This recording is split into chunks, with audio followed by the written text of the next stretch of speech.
ஜெபத்தினாலே நமக்கு தேவன் பெரிய காரியங்களை செய்கிறார். நாம் ஜெபிப்பதின் மூலமாக தேவன் இந்த பூமியிலே நன்மை செய்ய வல்லவராக இருக்கிறார். அல்லேலூயா. தேவனுக்கு எல்லாம் தெரியும். இந்த பூமியிலே எந்த மனிதனுக்கு என்ன தேவை என்பது தெரியும், அவனுடைய குறைவுகள்லாம் தெரியும். ஆனால் சில மனிதர்கள் கேட்கிறார்கள், தேவனுக்கு எல்லாம் தெரியுமே, நாங்கள் ஏன் ஜெபம் பண்ணணும் அப்படின்னு கேட்குறாங்க. ஜெபிப்பது நம்முடைய கடமையாக இருக்கிறது. ஜெபிக்காமல் தேவனிடத்தில் வேண்டுதல் செய்யாமல் எதையும் மனிதன் பெற முடியாது. அவருக்கு எல்லாம் தெரிந்திருந்தாலும் அவர் எல்லாமே உங்களுக்கு என்ன பண்ண முடியாது, ஸ்ட்ரைட்டாக வந்து கொடுக்க முடியாது. அதனால குமாரனை அனுப்பியிருக்கிறார். அவருடைய நாமத்தினாலே, குமாரனுடைய நாமத்தினாலே, இயேசுவின் நாமத்தினாலே நீங்கள் கேட்கும்படியாக, கேட்கிறவன் எவனும் பெற்றுக்கொள்ளத்தக்கதாக கேட்க வேண்டும். இருமனதாக கேட்கக்கூடாது. எப்படி கேட்கணுமா? பெற்றுக்கொள்ளத்தக்கதாக கேட்கணுமா? சில பேர் ஜெபம் பண்ணுவாங்க, ஜெபம் பண்ணி பார்ப்போம், கல்லடிச்சு பார்ப்போம், விழுந்தா பார்ப்போம் அப்படின்னு நினைக்கிறாங்க.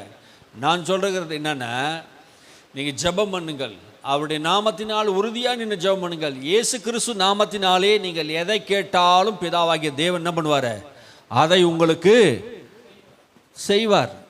ஆமென், அல்லேலூயா. இயேசு நாமத்தில் நீங்கள் எதை கேட்டாலும் பிதா அதை நான் செய்ய அவர் கடமைப்பட்டு இருக்கிறார். அல்லேலூயா. குமாரனை கொடுத்த தேவன் நீங்கள் கேட்குற ஆசீர்வாதத்தை அவரால் கொடுக்காத இருக்க முடியுமா? ஏற்கனவே கொடுத்துட்டார். ஆசீர்வாதத்துக்காக நீங்கள் ஜெபம் பண்ண வேண்டிய அவசியம் இல்லை. இப்போது கொடுத்துட்டாரு. கொடுத்த ஆசீர்வாதத்துக்காக நீங்கள் எப்படி போய் ஜெபம் பண்ணி இருக்க போகிறீங்க? கிறிஸ்துக்குள்ளே சகலவிதமான ஆசீர்வாதத்தினாலும் உங்களை ஆசீர்வதிப்பார் என்று போட்டுக்குதா, ஆசீர்வதித்துட்டார்னு போட்டுக்குதா? ஆசீர்வதித்து இருக்கிறார். அப்போ கிறிஸ்துக்குள்ளே தான் சகல ஆசீர்வாதம் இருக்குது. என்னைக்கு நீங்கள் இயேசுவை ஏற்றுக்கொண்டீங்களோ அன்றைக்கே உங்களுக்கு எல்லா ஆசீர்வாதத்தையும் கிறிஸ்துக்குள்ளே வைத்திருக்கிறார். அல்லேலூயா. இயேசுக்குள்ளே தான் இருக்குது. ஆனால் அந்த இயேசுக்குள்ளே இருக்கிற அந்த ஆசீர்வாதத்தை தான் விசுவாசிகள் மக்கள் புரிந்து கொள்ளாமல் இருக்கிறாங்க. இன்ன வரைக்கும் தேவன் எனக்கு இன்னும் தராத மாதிரியும், எனக்கு எந்த நன்மையும் தேவன் செய்யாத மாதிரியும் ஆண்டவரே கொடுங்க கொடுங்க கொடுங்க என்று அவர் நம்ம தொந்தரவு பண்ணுறோம். ஆமே, நம்முடைய மனநிலைமை எப்படி இருக்குது? தேவன் எதையும் தராதில்ல, எல்லாவற்றையும் தந்திருக்கிறார். நாம் அதை அறியாமல் இருக்கிறோம்.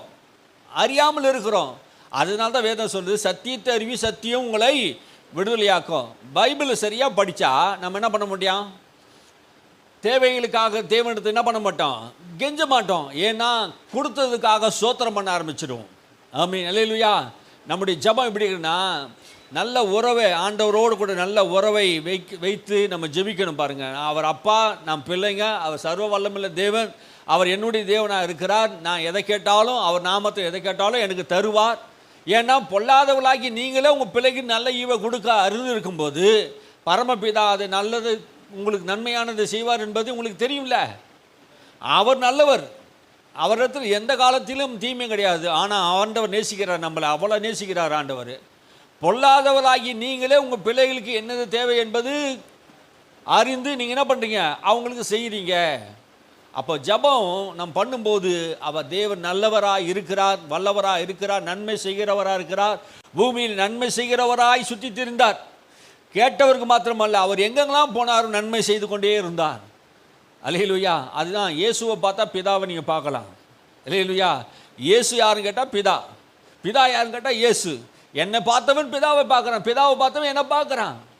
ஆமே, என்னையும் பிதா தனித்தனியாக பார்க்க முடியாது. என்னை போல தான் என் பிதா இருக்கிறார், நான் பிதாவை போல தான் நான் இருக்கிறேன் அப்படின்றாரு. அப்போது இயேசுவும் பிதாவும் ஒன்றா இருக்கிறாங்க. அப்போ நான் தேவனை பார்க்கணும்னு நீங்கள் நினச்சிங்கன்னா, இயேசுவை நீங்கள் வேதத்தில் 4 சுவிசேஷத்தில் நல்லா கவனித்து பார்த்தீங்கன்னா இயேசுவை நீங்கள் பார்க்கலாம். அல்லேலூயா. பிதாவையும் பார்க்கலாம். நீங்கள் பிதாவை பார்க்கணும் அப்படின்னா, அவர் நன்மை செய்கிறவராய் சுற்றி திரிந்தார். பிசாசு வல்லமையில் அகப்பட்ட யாவரையும் விடுதலை செய்கிறவராகும், அற்புதங்கள் செய்கிறவராகவும், சுகமாக்குறவராகவும், நன்மை செய்கிறவராகவும், தூக்கி விடுகிறவராகவும், கண்ணீரை துடைக்கிறவராகவும், வியாதிகளை சுகமாக்குறவராகவும், நன்மை செய்கிறவராகவும் அவர் சுற்றி திரிந்து கொண்டே இருந்தார். அல்லேலூயா, அல்லேலூயா. அதே போல தான் தேவன் தம்முடைய பிள்ளைகளை அந்தபடி இரவும் பகலும் தேவனை நோக்கி கூப்பிடுகிறீங்களே, தம்முடைய பிள்ளைகள் விஷயத்தில் அவர் தாமதிக்காமல் சீக்கிரத்தை நியாயம் செய்வாராம். ஆனால் சீக்கிரத்தை நியாயம் செய்வார். அதுக்கு என்ன செய்யணுமா? சோர்ந்து போகாமல் ஜெபம் பண்ணணும்.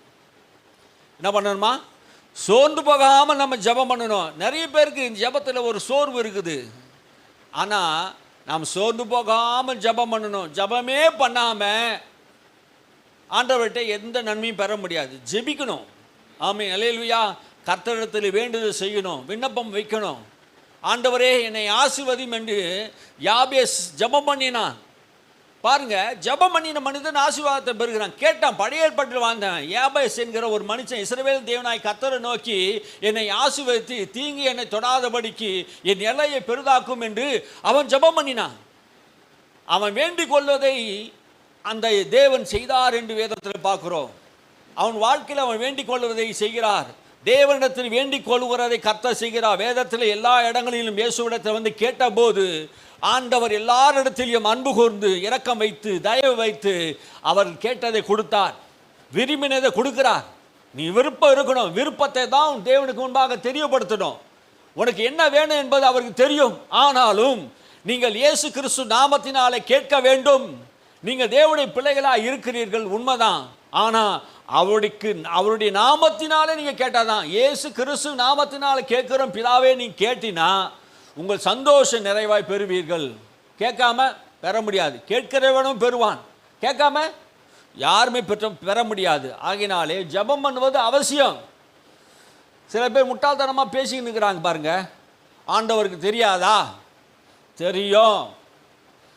உனக்கு தெரியாதா? கேட்டாதான் தருவார். தெரியாதா? நீ மத்திய 6ஆம் அதிகாரத்தை வாசிச்சு 7ஆம் அதிகாரத்தையும் வாசிக்கணும்ல. 6 வாசிச்சுட்டு மொட்டையாக வாசிக்கிற மொட்டை கடிதாசி மாரி வாசிப்பான் சில பேர். அப்படிலாம் வாசிக்கக்கூடாது. 7ஆம் அதிகாரத்தையும் வாசிக்கணும். ஆமே, கேளுங்கள் அப்போது உங்களுக்கு கொடுக்கப்படும். பரமபிதா கிட்ட கேட்கணும் இயேசுவின் நாமத்தினாலே. இயேசுவே சொல்ல என் நாமத்தினால் அந்நாட்களில் கேளுங்கள் அப்படின்னு சொன்னார். அப்போ கேட்கிற கூடிய அளவுக்கு நம்ம வைத்திருக்கிறார். உரிமையோடு கேட்கணும். அவர் அப்பாவா இருக்கிறார். நாம் உரிமையோட பிதாவிடத்தில் கேட்கணும். இயேசுவின் நாமத்தினாலே வருகிற பிதாவே, இயேசு சொல்லி இருக்கிறார் என் நாமத்தினால் பிதாவிடத்தில் கேட்டுக்கொள்வது எதுவோ அதை உங்கள் சந்தோஷம் நிறைவாய் பெற்றுக்கொள்வீர் என்று சொல்லி இருக்கிறாரு. அதனால் நான் என்ன பண்ணுறேன், கேட்குறேன்னு சொல்லி கேட்கணும். உங்கள் தேவைகள் எதுவாக இருந்தாலும் சரி, எதுவாக இருந்தாலும் சரி, அது ஆண்டவர் சித்தத்தின்படி இருக்கணும். பாருங்கள், சில பேர் சித்தம் இல்லாமல் ஜெபம் பண்ணுவான். சில பேர் என்ன பண்ணுவாங்க, சித்தம் இல்லாமல் ஜெபம் பண்ணுவாங்க. எப்படி சித்தம்னா, தான் இச்சிக்கிறதை தான் விரும்புகிறதை என்ன பண்ணுவான், ஜெபம் பண்ணுவான். அது சரியான ஜெபம் கிடையாது. பிதாவின் சித்தத்தை அறிந்து ஜெபம் பண்ணணும். அது விளக்கமாக சில காரியங்கள் சொல்ல முடியல.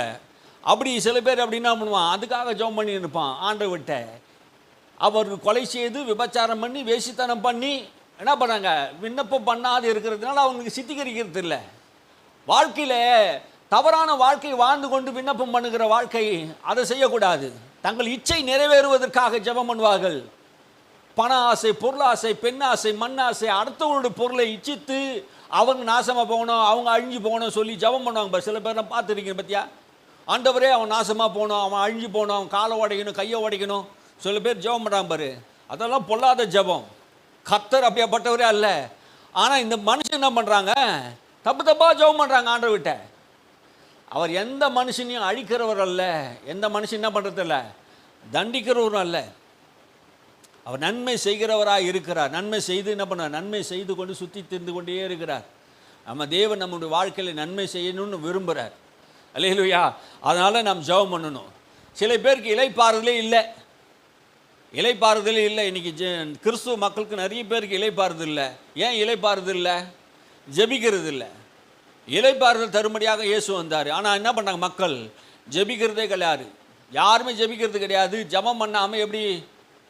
அப்போது பாரங்கள் போகணுன்னா என்ன பண்ணணும், நம்முடைய வாழ்க்கையில் இருக்க பாரங்கள்லாம் போகணுன்னா அதை என்ன பண்ணணும், நீயே சுமந்துட்டு இருக்கக்கூடாது. இயேசு ஏற்கனவே சிலுவையில் சுமந்துட்டார் என்கிற அறிவு நமக்கு வேணும். கிறிஸ்துவ மக்களுக்கு இயேசு நம்முடைய பாரங்களை எல்லாம் சிலுவையில் சுமத்துட்டார் என்கிற சிந்தை இருந்தால் தான் நம்ம என்ன பண்ண மாட்டோம், பாரத்தை சுமக்க மாட்டோம். அதனால தான் சங்கீதக்காரன் புஸ்தகத்தில் நீங்கள் வாசிங்க, சங்கீதம் 55:22 கர்த்தர் மேல் உன் பாரத்தை வைத்துவிடு, அவர் உன்னை ஆதரிப்பார், நீதிமான ஒருபோதும் தள்ளாட விட மாட்டார். என்ன பண்ண, கர்த்தர் மேல் உன் பாரத்தை வைத்து விடு. உன் பாரம் என்ன, அதை என்ன பண்ணணுமா, கர்த்தர் மேலே வைக்கணுமா. உன் பாரத்தை எல்லாம் கர்த்தர் மேலே வைத்துடணும். இன்னைக்கு நிறைய பேர் என்ன பண்ணுறாங்க, கர்த்தர் மேல் பாரத்தை வைக்காம என் பாரம், என் கஷ்டம் யாருக்கு தெரியும், நான் படுற கஷ்டம் யாருக்கு தெரியும், நான் படுற வேதனை யாருக்கு தெரியும், யாருக்கு தெரியும்? நீயே சுமந்துன்னு இருக்காங்க. இன்னைக்கு கடவுள் மேலே வைக்க சொன்னார். கர்த்தர் மேல் உன் பாரத்தை வைத்து விடுன்னு சொன்னது யாரு? தாவீது சொல்கிறான். ஆனால் நம்ம கர்த்தர் மேல் பாரத்தை வைக்கிறோமா? நீ கர்த்தர் மேல் நம்ம என்ன பண்ணுறது இல்லை, பாரத்தை வைக்கிறது இல்லை. இப்போ நம்ம மேலேயே நம்ம பாரத்தை சுமந்துக்கிறோம். நான் ஒரு சேனலில் ஒரு இது பார்த்தேன். ஒருத்தர் வந்து கஷ்டப்பட்டுன்னு என்ன பண்ணுறாரு, மூட்டை சுமந்து தலை மேலே சுமந்துக்கின்னு போயின்னு இருக்கிறாரு. அவர் அந்த சைடில் வழியில் வண்டி போயின்னு இருக்குது. அந்த வண்டியில் ஏறி உட்கார சொன்னார். மூட்டையை எடுத்து வச்சுட்டு வண்டியில் உட்கார சொன்னார். ஆனால் என்ன பண்ணார், இவர் வண்டியில் ஏறி உட்காந்தார். வண்டியில் ஏறி உட்காந்தவர் என்ன பண்ணணும், மூட்டையை இறக்கி வைக்கணும்ல, மூட்டையை இறக்கி வைக்கல, தலைமையில் தூக்கி வச்சுக்கினார். தலைமையில் தூக்கி வச்சுக்கினார். தலைமையில் தூக்கி மறுபடியும் என்ன பண்ணுறாரு, அந்த சுமையை சுமந்துக்கு தான் போகிறாரு. இதுலேருந்து நமக்கு என்ன புரியுது பாருங்க, நீங்கள் இயேசு ஏற்றுக்கொண்டு இருந்தாலும் மறுபடியும் நீங்கள் என்ன பண்ணீங்க, உங்கள் தலையிலே உங்கள் பாரத்தை சுமக்குறீங்க. வியாதி பாரத்தை சுமக்கிற, கடன் பாரத்தை சுமக்குறீங்க, எல்லா பாரத்தையும் நீங்களே சுமந்துறீங்க. கர்த்தர் மேல் உன் பாரத்தை வைத்து விடு. அப்போது நம்முடைய பாரத்தை எல்லாம் சிலுவையில் ஏற்கனவே சிலுவையில் சுமந்துட்டார்.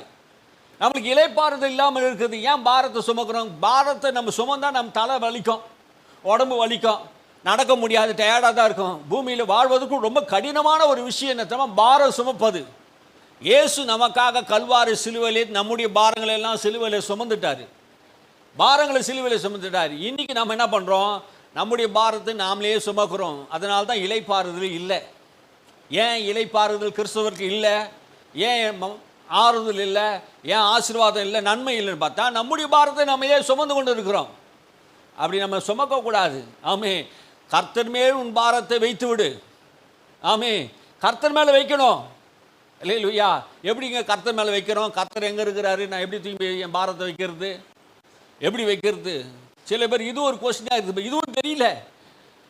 நிறைய பேருக்கு ரட்சிப்பு நான் தெரியல, ஞானஸ்தானம் ஞானஸ்தானம் என்னன்னு தெரியல. நிறைய பேருக்கு என்ன பண்ணுறாங்க, சத்தியமே தெரியாத சபைகள் நிறைய பேர் இருக்கிறாங்க பாருங்க. நம்ம அப்படி இருக்கக்கூடாது. தேவப்பிள்ளையை சத்தியத்தை நல்லா புரிஞ்சுக்கணும். என்ன சொன்ன வந்தோம், கர்த்தர் மேல் உன் பாரத்தை வைத்துடு. எங்கே வைக்கணும் தெரியல. அப்போ எங்கே வைக்கணும்? அண்ணால் வந்து ஜெபம் பண்ணினா அவளுக்குள்ளே இருந்த பாரம் என்ன இருந்தது? இல்லை இல்லை, தனக்குள்ளே இருந்த பாரம் இருந்தது. நாச்சியார் வந்து ஒரு மாதிரி பேசுனா, அவள் ஒரு மாதிரி பேசுனா, பிள்ளை இல்லாத மலடி இன்னொன்று திட்டியிருப்பா. அவள் அந்த பாரத்தை அவளால் தாங்க முடியல, வேதனை தாங்க முடியல. பிள்ளை இல்லாத மலடின்னு சொல்கிறாளே, ஆண்டவருக்கு முன்பாக சிலுவையில் தேவனுக்கு முன்பாக முழங்கால் படிட்டு தான் இருதயத்தில் உள்ளதெல்லாம் தெரிவித்தார். பாரம் நீங்கி போச்சு பாருங்க. அவள் தெரிவித்தா, அதுக்கப்புறம் அவள் துக்கமுகமாக இல்லை. இல்லையா? நம்முடைய பாரத்தை என்ன பண்ணணும், அவர் மேலே வைக்கணும். நாமளே வந்து சுமக்கக்கூடாது. இளைப்பாறுதல் வேணும்னா நம்மளுக்கு ஒரு பிரச்சனை வரும்போது, போராட்டங்கள் வரும்போது, தேவைகள் வரும்போது நம்ம சரி செய்ய முடியாது.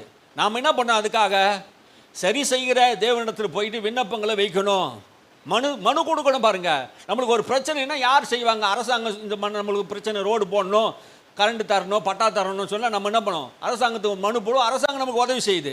நம்முடைய வாழ்க்கையிலே உதவி செய்யணும்னா நம்ம படைத்தவர் தான் நமக்கு உதவி செய்ய முடியும். ஆமென், ஹல்லேலூயா. நம்ம படைத்தவர்கிட்ட போய் நம்ம ஜெபம் பண்ணால் ஆண்டவர் நம்ம என்ன பண்ணுவார், நமக்கு உதவி செய்வார். அதுதான் சொல்கிறாரு, கர்த்தர் மேல் உன் பாரத்தை வைத்து விடு, அவர் உன்னை ஆதரிப்பார். அவர் தான் உன்னை ஆதரிக்க முடியும். உன் பிரச்சனையை புரிஞ்சு கொள்ள முடியும் ஒரே ஒரு தேவன். எந்த மனுஷனும் உன்னை ஆதரிக்க மாட்டான்.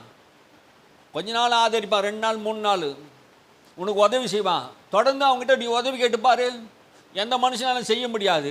ஆனால் நீ 1000 முறை உதவி கேட்டு 1001வது முறையும் உதவி கேட்டாலும் ஆண்டவர் உங்களுக்கு செய்வார். அல்லேலூயா, அல்லேலூயா. அவர் நன்மை மாத்திரம் செய்ய தெரியும். அவருக்கு கோபம் கிடையாது உங்கள் மேலே. அவர் உங்கள் மேலே எரிச்சலாக இருக்க மாட்டார். ஏன்னா நீங்கள் அவர் பிள்ளைங்க. அவரை நோக்கி நீங்கள் கூப்பிடும்போது அவர் உங்கள் முகத்தை பார்க்குறாரு. அல்லேலூயா. தேவனை நோக்கி நீங்கள் பாருங்கள்.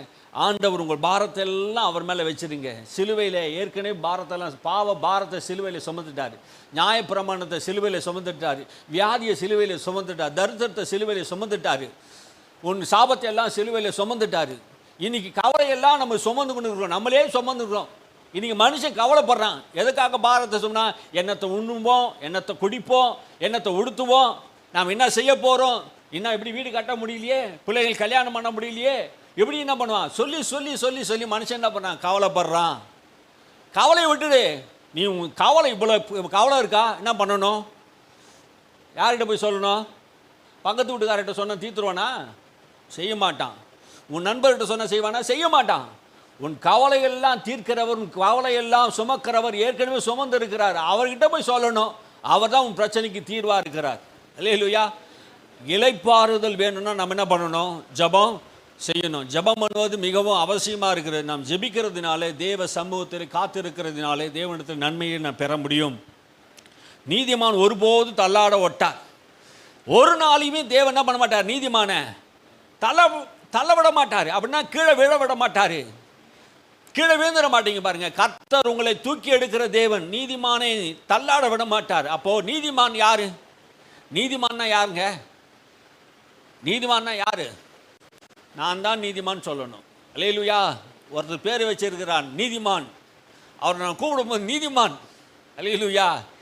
உண்மையிலே சொல்கிறேன், நான் யாரு? நம்மெல்லாம் நீதிமான்களை. ஆமே. ரத்தத்தினால் கழுவப்பட்ட நீதிமான்கள். ஆமே. நம்முடைய பேர் என்னன்னு கேட்டால் நீதிமான்கள். அப்போ நீதிமான் ஜெபிக்கிற ஜெபம், ஊக்கமான ஜெபம் பதில் உண்டு. அப்போ நம் நீதிமான்கள் ரத்தத்தினால் கழுவப்பட்டவர்கள். நம்ம ஒரு நாளும் தள்ளாட விடமாட்டார். நம்ம தள்ளாடி கீழே விழும்போது கால் சறுக்குறதுன்னு சொன்னவொடனே தேவன் என்னை தாங்குகிறார் என்று சொல்றார். அல்லேலூயா.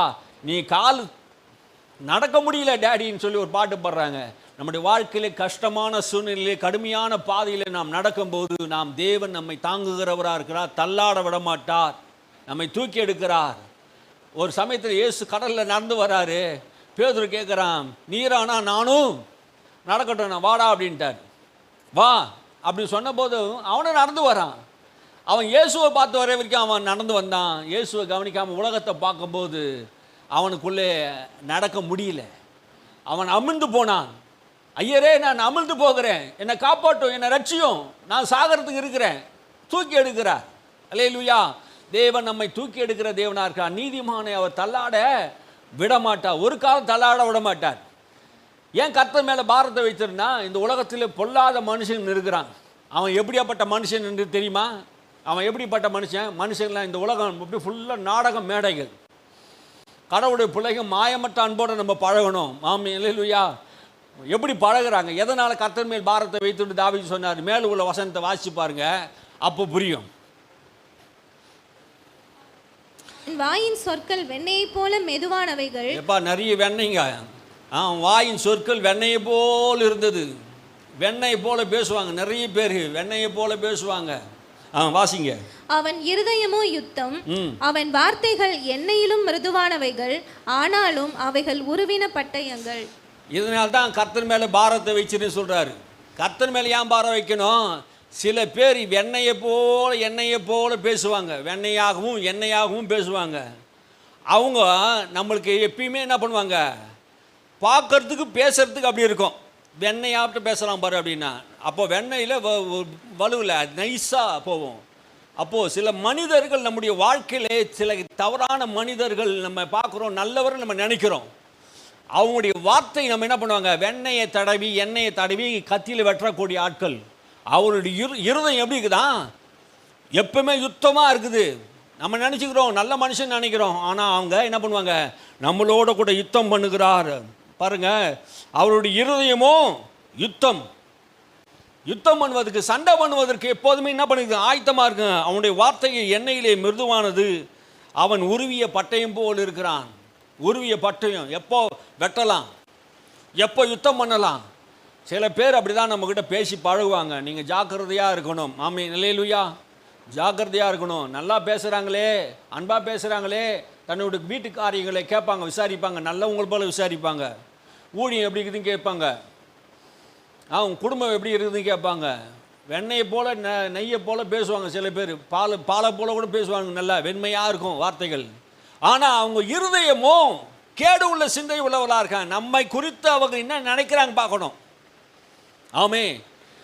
நம்மை குறித்து அவங்க என்ன நினைக்கிறாங்க? அப்படியாப்பட்ட மனிதரோடு நம்ம பழகும்போது நம்முடைய சிந்தையில் நம்ம யோசித்து பார்க்கணும், அவங்களாம் எப்படியாப்பட்ட ஆட்கள் என்று. அவங்க சிந்தையெல்லாம் இயேசு அறிந்திருந்தார். துன்மார்க்கின் சிந்தையை தேவன் அறிகிறார்.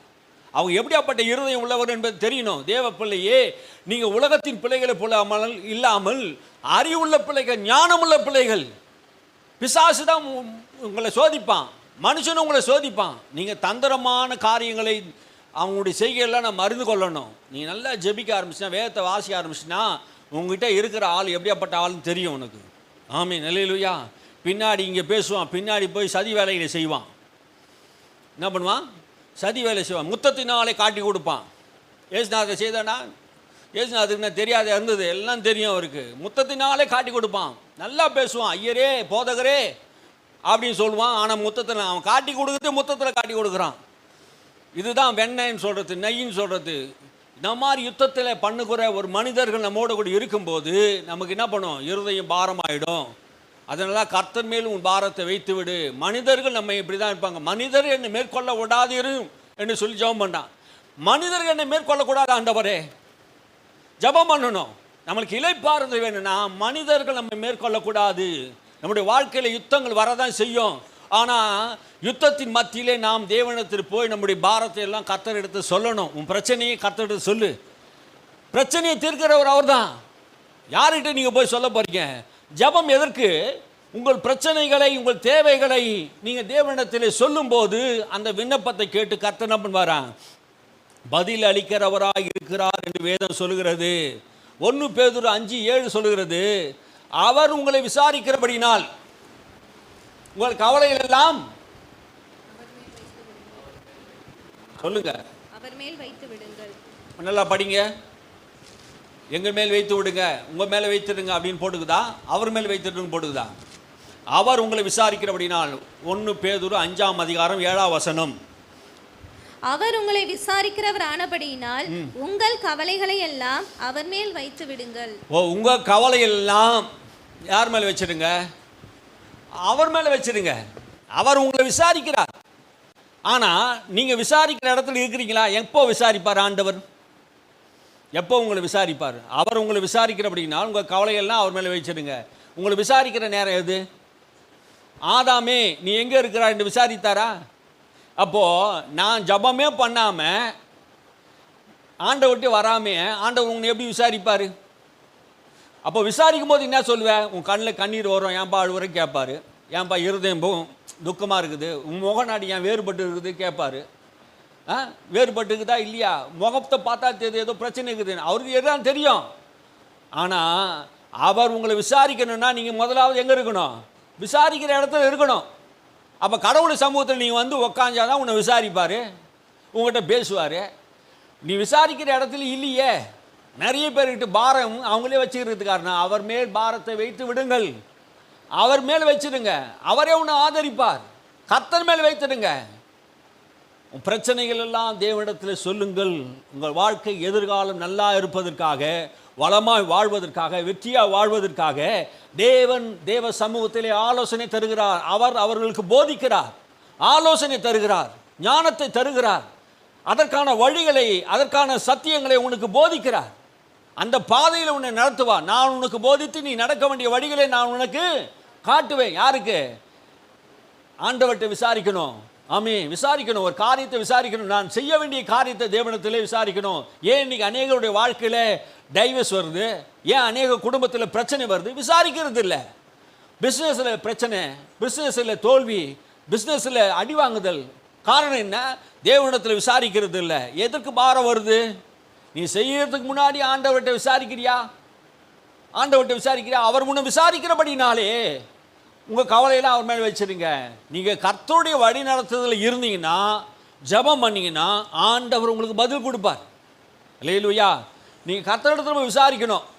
அவர் உங்களை விசாரிக்கிறார் என்று வேதம் சொல்லுது. பேதுரு சொல்றாரு, விசாரிக்கிறார் தேவன். உன் நலத்தை விசாரிக்கிறார், உன் வாழ்க்கையை விசாரிக்கிறார், உன் தேவைகளை விசாரிக்கிறார், உன் சுகத்தை விசாரிக்கிறார். உங்கள் கவலையெல்லாம் அவர் மேலே வச்சிருங்க. ஆமீன், அல்லேலூயா. நம்முடைய தேவன் அன்புள்ள தேவனாக இருக்கிறார். அல்லேலூயா. நம்ம யாரும் விசாரிக்க மாட்டாங்க மனுஷங்க. பெத்த பிள்ளைகளை கூட, தகப்பன் கூட மறந்துடலாம், தாய் கூட மறந்துடலாம் விசாரிக்கிறதுக்கு. ஆனால் நமக்கு ஒவ்வொரு நாளும் விசாரிக்கிறார். அல்லேலூயா. நம்முடைய தேவன் அன்புள்ள தேவனாக இருக்கிறார். அதனால் நம் தேவன் நம்மை விசாரிக்கிறவராக இருக்கிறார். அப்போது இந்த கவலையெல்லாம் அவர் மேலே நம்ம வச்சுட்டா. ஆனால் பவுல் என்ன சொல்கிறாரு பாருங்களேன். பவுல் என்ன சொல்ல வர்றாரு? சமாதானமாக இருங்கன்னு சொல்கிறாரு. எல்லாத்துலேயும் சமாதானமாக இருங்க. எப்போ நம்ம சமாதானமாக இருக்கணுமா? எப்போ நம்ம சமாதானமாக இருக்க முடியும்னா, பிலிப்பியர் புஸ்தகத்தில் வாசிங்க. பிலிப்பியர் புஸ்தகம் 4ஆம் அதிகாரத்தில் 6ஆம் வசனத்திலிருந்து வாசிப்போம். பிலிப்பியர் 4:6.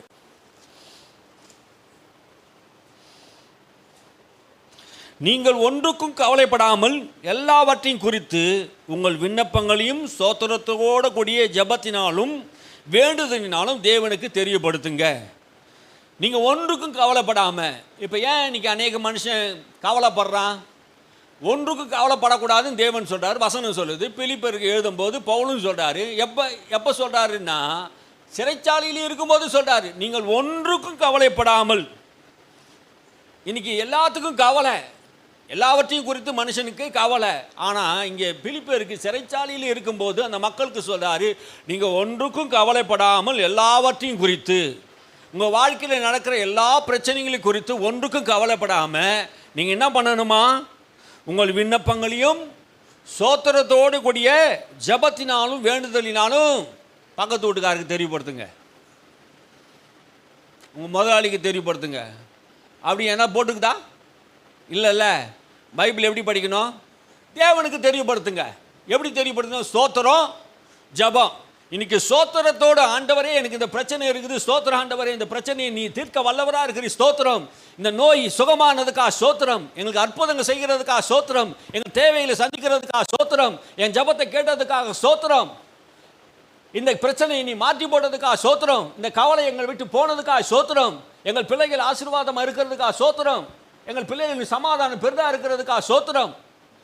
என்ன பண்ணணும்? ஸ்தோத்திரத்தோடு கூடிய ஜெபத்தினாலும் வேண்டுதலினாலும் என்ன பண்ணணுமா? தேவனுக்கு தெரியப்படுத்தணும். யாருக்கு நம்ம தெரியப்படுத்தி கொண்டு இருக்கிறோம்? கவலைகள் பாரங்கள் மனுஷனுக்கு இல்லாமல் இருக்குங்க. எல்லாருக்கும் கவலை இருக்குது, எல்லாருக்கும் பாரம் இருக்குது. அப்போது இந்த கவலைகள், இந்த பாரத்தை எல்லாம் நாம் தேவனுக்கு தான் தெரியப்படுத்தணும். அப்போது ஸ்தோத்திரத்தினாலும் ஜெபத்தினாலும் வேண்டுதலினாலும் நீ என்ன பண்ணணும்? தெரியப்படுத்தணும். அப்போ என்ன சொல்ல வரார் பேதுரு? ஜெபம் பண்ணுங்க. ஆமே, உங்கள் பிரச்சனை தீர்வுக்கு ஜெபம் பண்ணுங்க.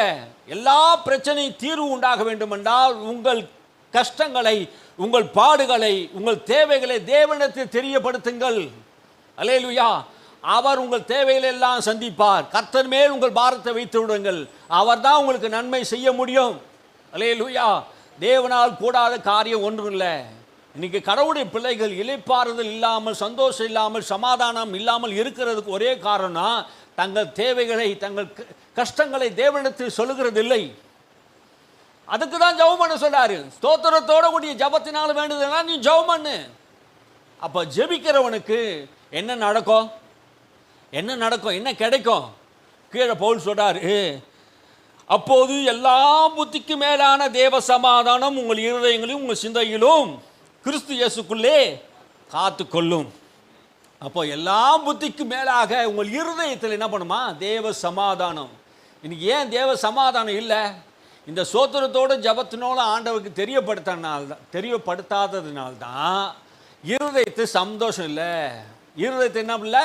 சந்தோஷம் இல்லை. இருதயத்தில் எப்படி சந்தோஷம் வரும்? கவலையை நீ இருதயத்தை வச்சுட்டீங்கன்னா, ஸ்தோத்திரம் பண்ணாமல், விண்ணப்பம் பண்ணாமல், ஆண்டவருக்கு தெரியப்படுத்தாமல் பாரம் வச்சுக்கினே இருந்தால் ஹார்ட் அட்டாக் தான் வரும். நிறைய பேர் பாருங்க, எதையுமே சொல்ல மாட்டாங்க, மன அழுத்தமாக இருப்பாங்க, ரத்த ஓட்டம் அப்படியே பஸ்ட் ஆகி என்ன பண்ணுவோம், இருதயமே வெடிக்க ஆரம்பிச்சிடும். சில பேருக்கு ரத்த குழாயே வெடிச்சிடும். அதனால தான் என்ன பண்ணணும்னா தெரியப்படுத்தணும். பக்கத்து வீட்டுக்காரர் கிடையாது, யாருக்கு தெரியப்படுத்தணும்? தேவனுக்கு தெரியப்படுத்துங்கள். ஆமே. அப்போது இருதயங்களிலே தேவ சமாதானம் ஆளுகை செய்யும். இன்னைக்கு இருதயத்திலே நிறைய பேர் கஷ்டப்படுறாங்க, மனக்கவலை, கஷ்டங்கள். இன்னைக்கு எல்லா கஷ்டத்தையும் தானே சுமந்து கொண்டிருக்கிறான் மனுஷன். இருதயத்தில் சமாதானம் இல்லை. ஆமென், அல்லேலூயா. அந்த இருதயத்தில் சமாதானம் வேணும். தேவ சமாதானம் உங்கள் இருதயங்களிலும் உங்கள் சிந்தையிலும் ஆள கடவுது. ஆமென். இன்னைக்கு சிந்தையிலே நிறைய விஷயங்களை போட்டு மனுஷன் குழப்பி கொண்டு இருக்கிறான். சிந்தையிலே சமாதானம் இல்லை, இருதயத்தில் சமாதானம் இல்லை. அப்போது எல்லாவற்றுக்கும் சமாதானம் வேணும்னா, இருதயத்திலையும் சிந்தையிலையும் சமாதானம் வேணும்னா, ஸ்தோத்திரத்தோட கூடிய ஜெபத்தினாலும் வேண்டுதலினாலும் யாருக்கு தெரியப்படுத்தணும்? தேவனுக்கு தெரியப்படுத்தணும். ஆண்டவருக்கு நீங்கள் தெரியப்படுத்துங்க உங்கள் காரியங்கள் எல்லாம். நீங்கள் ஜெப வாழ்க்கையிலே உங்கள் தேவைகளை சொல்லுங்கள். படிக்கிற பிள்ளைங்க ஞானத்தை தாங்க ஆண்டவரே, அறிவை தாங்க ஆண்டவர், அடுத்தது நான் என்ன செய்யணும், அடுத்தது நான் என்ன படிக்கணும், தேவனிடத்தில் திட்டத்தை கேளுங்க, ஆண்டவர்கிட்ட விசாரிங்க. என் வாழ்க்கை குறித்து உங்களுடைய சித்தம் என்ன ஆண்டவரே, நான் என்ன செய்ய சித்தமாக இருக்கிறேன், நீ என் வாழ்க்கையில் வச்சிருக்க திட்டம் என்ன, அந்த திட்டத்தை எனக்கு நீ என்ன பண்ணுங்க தெரியப்படுத்துங்க என்று சொல்லி என்ன பண்ணணும், ஜபிக்கணும். ஜபிக்கும் போது அது சொல்றாரு, சிந்தையிலும் கிறிஸ்து இயேசுக்குள்ளாக காத்துக்கொள்ளும். இப்போ இந்த சமாதானம் கிறிஸ்து தான் தராரு. சிந்தையிலும் நமக்கு என்ன பண்ணாரு, நல்ல சிந்தை வேணும். கெட்ட சிந்தை நிறைய மனிதனுக்கு இருக்குது. அந்த சிந்தையிலே கூட நம்மளுக்கு போராட்டங்கள் இருக்குது பாருங்க. நிறைய போராட்டங்கள் சிந்தையில் தான். நம்ம நினைக்காததெல்லாம் நமக்கு வருது, நம்ம நினைக்கிறதா வருது. அப்போது சிந்தையே ஒரு போர்க்களமாக இருக்குது. அப்போ இந்த சிந்தையை கூட நம்ம என்ன பண்ண கட்டுப்பாட்டுக்குள்ளே கொண்டு வர முடியும். அப்போ சமாதானமாக நம்ம ஜெபம் பண்ணும்போது, தேவனத்தை தெரியப்படுத்தும் போது, சிந்தையில் நடக்கிற போராட்டங்களை கூட நம்ம வெற்றி பெற முடியும். இருதயத்தை காத்துக்கொள்ளலாம், சிந்தையும் காத்துக்கொள்ளலாம். இந்த ரெண்டுத்தையும் நம்ம என்ன பண்ண முடியும், காத்துக்கொள்ள முடியும். கிறிஸ்துக்குள்ளே காத்துக்கொள்ளுங்கள், அப்படி காத்துக்கொள்ளணும். அப்போ ஜெபத்திலே வேண்டுதலை நாம் தரித்திருக்கணும். ஆமென், அல்லேலூயா. நீ நிறைய பேர் இளைப்பாறுதல் இல்லாமல் இருக்கிறது காரணமே அவங்க காத்துக்கொள்றது இல்லை, தேவனிடத்தில் வர்றதில்லை, ஜெபிக்கிறது இல்லை, தேவனிடத்துக்கு காரியங்களை சொல்றதில்லை. பாருங்க, கடைசியாக சகோதரரே ஒரு உண்மையை சொல்றாரு. உண்மை உள்ளவைகள் அவைகளோ, ஒழுக்கம் உள்ளவைகள் அவைகளோ, நீதி உள்ளவைகள் அவைகளோ, கற்புள்ளவைகள் அவைகளோ, அன்புள்ளவை அவைகளோ, நற்கீர்த்தி உள்ளவைகள் அவைகளோ, புண்ணியம் எதுவோ, புகழ் எதுவோ, அவைகளையே சிந்தித்து கொண்டிருங்கள். உங்கள் சிந்தையிலே எதை சிந்திக்க வேண்டும், எப்படி சிந்திக்க வேண்டும், தேவன் எது மேலே பிரியமா இருக்கிறார் என்று பவுல் சொல்றார். அப்போ சமாதானத்தை நீங்க சிந்திக்கணும், உண்மை உள்ளவைகளை சிந்திக்கணும். நம்ம இருதயத்தில் ஏன் சமாதானம் இல்லாமல் போச்சு, சிந்தையில் ஏன் ஒரு நிம்மதி இல்லாமல் போயிடுச்சுன்னா நம்ம நல்லவைகளை சிந்திக்காமல் இருக்கிறோம். அதனால தான் பவுல் சொல்றாரு, உண்மை உள்ளவைகளை சிந்திங்க, ஒழுக்கமானதை சிந்திங்க, நீதி உள்ளவைகளும் கற்புள்ளவைகளை சிந்திங்க, அன்புள்ளவைகளை சிந்திங்க, நற்கீர்த்தியும் புகழும் புண்ணியங்களும் இவைகளே சிந்தித்து கொண்டிருங்கள் என்று சொல்றார். எவைகளை சிந்தித்து கொண்டிருக்கணுமா, நல்லவைகளை சிந்திக்கணும். இந்த இருதயம் எதை சிந்திக்க வேண்டும் என்று ஆண்டவர் படைத்திருக்கிறார்னா நல்லதை சிந்திக்க முடியாத படைத்திருக்கிறார். அல்லேலூயா. நன்மையானதை சிந்திக்க முடியாது. இந்த இருதயத்திலே சிந்தையிலும் வேற ஏதாவது சிந்திச்சிருந்தா அவன் சிந்தை எப்படியோ அப்படி அவன் இருக்கிறான்னு சொல்லுது. அவன் இருதயத்தின் நினைவு எப்படியோ அப்படியே அவன் இருக்கிறான். நீ எதை யோசிக்கிறீங்க, எதை சிந்திக்கிறீங்க, உங்கள் சிந்தை எதை நோக்கி கொண்டு போயிருக்குது, உங்கள் நினைவுகள் எதை நோக்கி, உங்கள் இருதயம் எதை விரும்புது, நீங்கள் அதை விரும்பினா அன்புள்ளவைகளும் ஒழுக்கம் உள்ளவைகளும் கற்புள்ளவைகளும் புகழ் எதுவோ புண்ணியம் எதுவோ இவைகளே நீ சிந்தித்து கொண்டிருந்தா உங்கள் பாதை சரியான பாதையிலே போயினுங்கிறீங்கன்னு அர்த்தம். வேற எதையாவது நீங்கள் சிந்தித்து கொண்டிருந்தால் சமாதானமே இருக்காது. சிந்தையில் சமாதானம் இருக்காது, இருதயத்தில் சமாதானம் இருக்காது. அப்போ நமக்குள்ளே சமாதானம் சிந்தை வேணும்னா புண்ணியத்தை சிந்திக்கணும், புகழை சிந்திக்கணும், அன்புள்ளவர்களை சிந்திக்கணும், நற்கீர்த்தி உள்ளவர்களை சிந்திக்கணும், ஒழுக்கம் உள்ளதை சிந்திக்கணும். இப்படி நாம் சிந்தித்து கொண்டே இருக்கும்போது தேவன் நம்மோடு கூட இருப்பார். அல்லேலூயா. பாருங்க, நீங்கள் என்னிடத்திலும் கற்றும் அடைந்தும் கேட்டும் கண்டும் இருக்கிறவைகள் இவைகளேன்னு சொல்றாரு. நீ எங்கிட்ட பார்த்தீங்களே, அப்போஸ் நான் இங்கே பவுல் சொல்றாரு, நீங்கள் எங்களிடத்தில் என்ன பண்ணுங்க, என்னிடத்தில் கற்றும் அடைந்தும் கேட்டும் கண்டும். அப்போனா அவன் போதிச்சிருக்கிறாரு, அதை என்ன பண்ணிடுறார், தன் வாழ்க்கையில் செயல்படுத்தி இருக்கிறாரு. பவுலை குறித்து கேள்விப்பட்டு இருக்கிறோம், நாம் பவுலை குறித்து பார்த்து இருக்கிறோம். பிலிப்பி பட்டணத்தாரே, என் வாழ்க்கையில் நடந்த காரியங்கள் எல்லாம் நீங்கள் பார்த்து இருக்கிறீங்களே, அதை கேட்டு இருக்கீங்க, கண்டு இருக்கீங்க, பார்த்துருங்க, அதை அடைந்து இருக்கீங்க. எல்லாவற்றையும் என் வாழ்க்கையை நீங்கள் பாருங்கள். நான் கிறிஸ்துவை பின்பற்றுவது போல என்னை பின்பற்றுங்கன்னு சொன்னார். எந்த அளவுக்கு சொல்கிறாரு அப்படின்னா, அவர் சிந்தை எப்படி இருந்தது, அவர் இருதயம் எப்படி இருந்தது. ஒருத்தருக்கு புத்தி சொல்கிறாருன்னா எப்படி இருக்கும், அவருடைய சிந்தை எப்படி இருக்கும். எல்லா புத்திக்கும் மேலான தேவ சமாதானம் உங்கள் இருதயில் வந்து காத்துக்கொள்ள வேணும்னா நீங்கள் என்ன பண்ணணுமா, விண்ணப்பம் பண்ணணும், சோத்திரம் பண்ணணும், ஜெபம் பண்ணணும். நீங்கள் எங்களிடத்து கேட்டு கற்று அடைந்து இருக்க எவைகளோ அவைகளையே செய்யுங்கள். என்கிட்ட என்ன கேட்டீங்களோ, என்கிட்ட என்ன உபதேசத்தை பார்த்தீங்களோ, நான் என்ன கடைபிடிச்சனோ, நான் எதை வந்து உங்களுக்கு கற்றுக் கொடுத்தனோ அவைகளை கேட்டுருக்கீங்களே, பார்த்துருக்கீங்களே, அவைகளே செய்யுங்க. அதை நீங்கள் செய்தால் அப்போது சமாதானத்தின் தேவன் உங்களோடு கூட இருப்பார். எப்போது இருப்பார்? சமாதானத்தின் தேவன் உங்களோடு கூட இருக்கணும்னா, இன்னைக்கு ஏன் சமாதானம் இல்லாமல் வாழ்க்கை வாழ்கிறாங்கன்னா, இவைகளை சிந்திக்காமல் உலக பிரகாரமாக சிந்தித்து, தீமைகளை சிந்தித்து, துர்ச்சிந்தை உள்ளவர்களாகவும், பகைக்கிறவர்களாகவும், கொலைகாரர்களாகவும், வேசிக்கல்லர்களாகவும், அக்கிரம செய்யக்காரர்களும், திருடனாகவும், பொய்யனாகவும், உதாசீனாகவும், தாய் தகப்பனை கனம் பண்ணாதவனாகவும், பொல்லாத சுபாவம் உள்ளவனாக மனுஷன் என்ன பண்ணுறான்?